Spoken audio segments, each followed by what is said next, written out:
Coming out. I'm here partly to explain what the Robin Hood tax is, and also to answer any questions at the end of it, and also to explain a little bit about the background of it. Can everybody hear okay? Yes. Great. Okay, so the Robin Hood tax is an idea for a small tax, but one that would have big impacts. We're still suffering from the impacts of the financial crisis and the resulting Great Recession.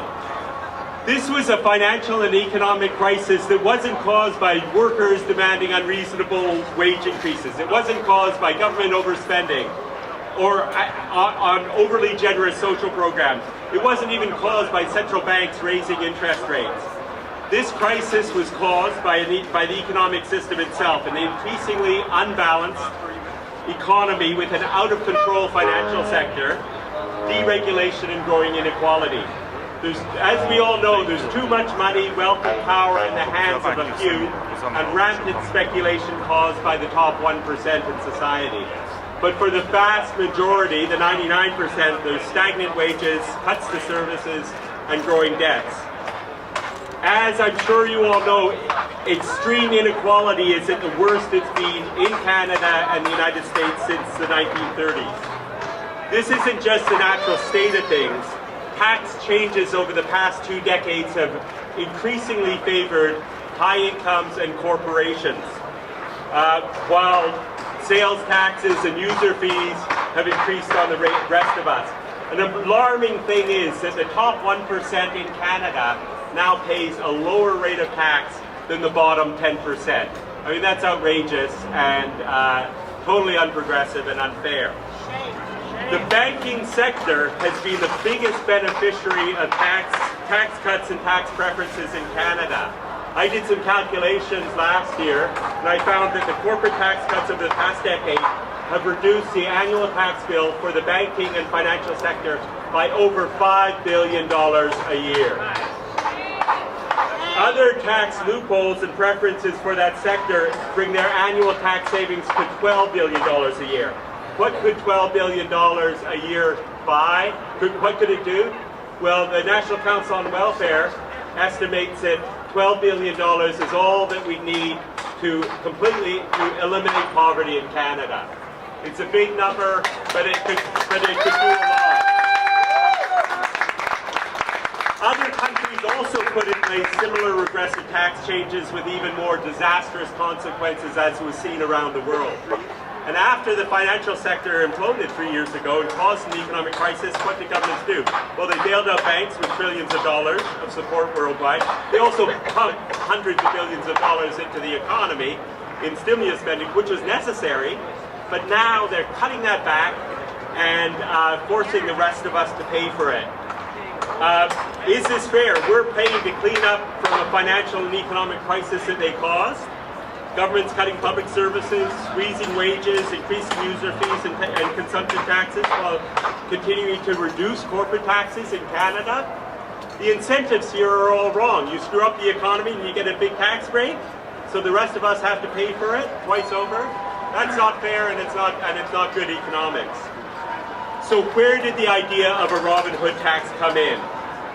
75 years ago, in the middle of the Great Depression, the 1930s, John Maynard Keynes, the economist who figured out how to get out of the Depression and to prevent depressions, wrote that a tax on stock transactions could be the best reform possible to reduce speculation.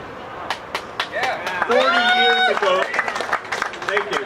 40 years ago, Nobel Prize-winning economist James Tobin also proposed a tax on international currencies to reduce foreign exchange fluctuations. We're seeing the problems of this around the world, where hedge funds and private equity firms go after certain countries. They did this in the 1990s against Sweden and England, and they also did it against some developing countries in the 1990s. They went after these countries to make profits. They simply speculated.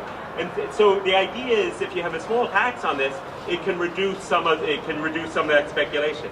Now, 12 years ago, Canada's Parliament called for an international agreement for a tax on financial transactions. We were showing a leadership role on this 12 years ago. Now, thanks to the hard work and campaigning by international development organizations, environmental groups, anti-poverty organizations, unions, and faith groups, the idea of a Robin Hood tax, one that would help tame an out-of-control financial sector and generate hundreds of billions of dollars to tackle global poverty and climate change, is closer than ever to becoming a reality. So I want to explain, there have been some questions about what a Robin Hood 0.1%, it could be less than that, on transactions of stocks, bonds, foreign exchange, and financial derivatives. Yeah. Financial derivatives are these kind of inventions of financial products. There's a variety of them. And there's $600 trillion worth of financial derivatives out there. Yeah. The value of the global economy each year is $60 trillion. So most of that is being used for speculation. And that was a big cause in the financial crisis that we've gone through. Yep. So the idea is that from a small tax like this, it could generate hundreds of billions of dollars, and half of the money generated, it would be taxed at a national level, but national governments would agree to provide half of it to reducing poverty and environmental reasons, and the other half would come back to those countries. There's been a lot of misinformation now being spread by opponents of the tax. It would not be charged on bank deposits or withdrawals. It would not be charged on individuals like that. And it wouldn't hurt seniors who are dependent on, small investments. So for instance, at a rate of 0.1%, as is proposed by the European in the European Union, it would mean a fee of only $10 for every $10,000 in stock transactions. That's far below what banks charge in their transaction and service fees. It would reduce high-frequency day trading and hedge fund profits, and people say that would lead to job losses, but that's just the point. We need to shift the financial sector away from speculative casino capitalism and back to making productive investments in the economy. Yep.